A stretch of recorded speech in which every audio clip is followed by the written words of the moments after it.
welcome to Marketing Without the Marketing. I'm your host, Michael Bosey, and like I like to do with this podcast, let's get right into it, because today is one of my favorite topics, which is repurposing content. And before you say, "Oh, Michael, that sounds so boring," before you turn this off, what if I told you that repurposing content as a part of your content strategy would make you immensely more efficient in your business? And I feel like I'm particularly good at this particular aspect of content strategy because it's kind of, it's fun. It's like a puzzle that you're trying to solve. And it can really, really help you, especially if you're a small business. So over the next few episodes, what I'm going to do is share my methods with you for repurposing content so that you can get really good at it too. So let's get started. Repurposing content is one of the most important facets of any content strategy.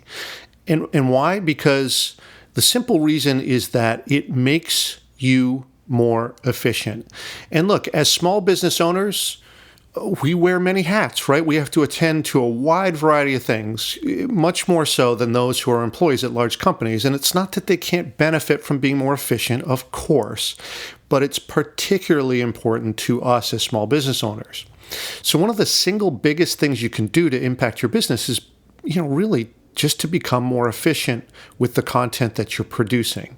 And content strategy really, when designed and deployed properly, is all about this. It's all about making you more efficient. And of course, I hear this all the time because it might sound sort of counterintuitive, right? Potential clients say, well, wait a second, I have to write? Won't that take more time to produce content, to proof it, to get it out there, to propagate it, to promote it? That sounds like that's going to take more time, not less. But look, you're writing every day. You're producing content every day. For instance, how many emails did you send this week? Outlining a product to a prospective customer, or explaining a product to a current customer, or making a pitch to an investor, or explaining the business to a potential partner. These emails are all content. In other words, you're already doing this. But the key is to think a step or two ahead, right? These interactions that you're having with your customers, with your partners, with your funders, they all illuminate the need for content. So are you sending that same email over and over again? I know that this happens, right? You explain something, you sent the same email or largely the same thing with some different contextual cues. Well, cool. Let's formalize that then. Think about this. When you have something that you can, build a system around this so that you have that content, that same email that you're sending, what if you collected that into one blog post? Right? The answer to a common customer question. I say this all the time because it's one of the best uses of content and a content strategy. Because now you can answer that question. It's an important question because you get it over and over again. But now you can answer that question in your best articulation of the answer, right? And you'll have it ready via one click all the time. And now it's not just you sending an email or writing a new thing or whatever. It's now a durable asset for your business that you can go to over and over again. And the best thing about it is that, look, just by doing this, you're more efficient. Awesome.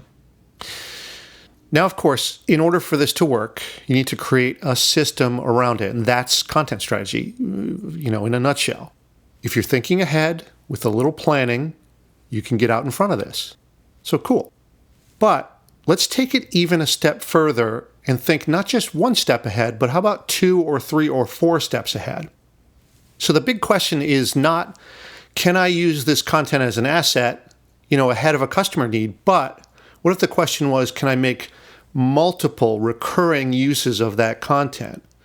And making more than one use out of your content, that's a key part of content strategy too. Now, in the way that I look at this, there are 3 different ways to repurpose content. There's repurposing content by format, by context, or by extent. And let me explain those. Those are just the way that I categorize these. You may think of this a little bit differently, but just to get the concept across, I put these into these 3 buckets, if you will: format, context, and extent. So let's look at the first one. Repurposing content across formats. Some simple examples are going from blog post to your email newsletter. Or, for instance, this podcast to a blog post, right? So take an episode and turn it into a blog post. Those are different formats. Or, for instance, suppose you're shooting video scripts for a product overview. You could turn those into a blog post or an email. Or even if you want to get a little bit more advanced, you could take a blog or a podcast and create an online course or a book, an ebook out of this, right?